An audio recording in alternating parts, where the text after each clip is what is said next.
Hi again. I'm still thinking about my grandma and grandpa back in the old days when I was a kid. I remember quite a bit about them myself, but when I look back on it, I don't have much to show that they ever existed. I mean, there's a few pictures on both sides of the family, but not many because people just didn't take pictures back then.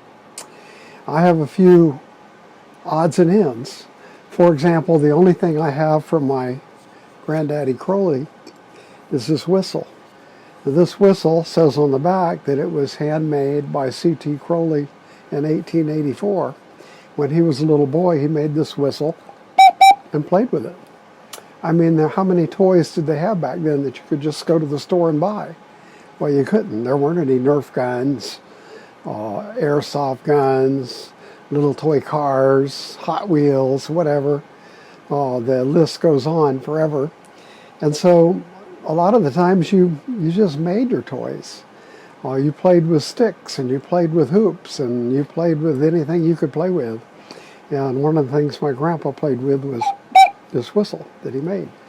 Now my other grandpa, my grandpa Rogers, I don't really have anything from him except for a little black book. He had a little black book about this big, and I didn't dig it out, about that thick. It's got a lot of the pages that are loose.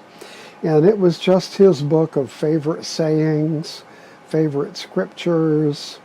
Because he was an important man around town, he was mayor of the city for like 20 years. He was in charge of different meetings, and plus he taught Sunday school and was a deacon at the church. And because of those things, he had to have a book of ideas and a book of things that he kept. And I have that book. And now and then I'll dig it out and take a look at it. And one day I'll probably pass it on to my grandkids. We'll find out. Anyway, what do you have for your grandfolks? Do you have anything at all? I know there's also an old quilt in our family. Grandma Crowley made a quilt, and on that quilt it has the names embroidered of all the members of the family, cousins and uncles and all kinds of things like that.